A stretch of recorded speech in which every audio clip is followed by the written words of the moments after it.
আসলে আমি প্রচুর ইন্টারভিউ দিতে চাই যে নোয়াখালী হিসাবে, কারণ আমার তাই খুবই ভালো লাগতেছে। আগে নোয়াখালী হেক্সাসি দিয়েছে গতকালকে, আজকে আমরা সপ্তমবারের মতো বিশ্বকাপ জয় করিয়া লাগে বিপিএল দলের মধ্যে নোয়াখালী এক্সপ্রেস আসার পর দেরি আমরা আইএম তো অবাক। এবং বিশ্বাস করেন আমরা অনেক মানুষ ফিরতেও ঘুরে কিনলে জানেন শুধু নোয়াখালী এক্সপ্রেস কেন হেক্সা দিতে গেল, বাজিল ভিক্ষা করো, বাজিল মতিঝিল কোনোদিনও করে না, এটা আমি দেখি না। যাই হোক, কিন্তু আজকে নোয়াখালী সপ্তম ম্যাচ, আজকে হেক্সা না, আজকে সেক্সা জিতে যাবে। সেক্সা জিতবে আমাদের নোয়াখালী এক্সপ্রেস, সবাই সেক্সা 7 রে আমরা সেক্সা হিসেবে দাবি করি এখন থেকে। তো সপ্তমবারের মতো আজকে আমাদের বিপিএল না, এটা আমার ইন্টারন্যাশনালে চলে গেছে, আমরা এখন বিশ্বকাপ জিতে যাবো।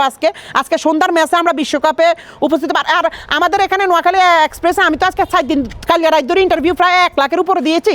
আমি ওইখানে এক কথা বারবারে বলেছি, এটার প্রধান দায়িত্ব হিসাবে আমরা গদাসুজন, আচ্ছা গদাসুজনের আমি নতুন নাম দিচ্ছি, আসলে গদাসুজনে তো সব গদাসুজনের কারণেই তো আমরা বিশ্বের বুকে হেক্সা জিতে গেছি, এখন সেক্সাতে যাচ্ছি আমরা।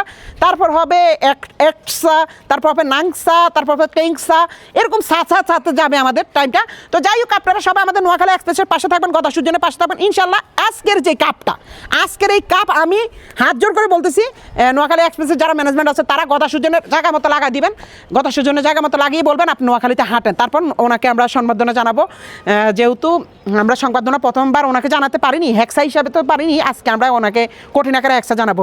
আর ইন্টারভিউ নেওয়ার জন্য অনেক ধন্যবাদ। আপনারা প্রতিদিন ইন্টারভিউ নিতে আসবেন, কারণ নোয়াখালী এক্সপ্রেস যা দেখাচ্ছে এটা আসলে তো বলার মতো না, মানে আই এম ভেরি মাচ অবাক। ভাইয়া ইন্টারভিউ শেষ হয়েছে? জি ধন্যবাদ। হ্যাঁ ধন্যবাদ। হেক্সা দিতে যাবে আবারও।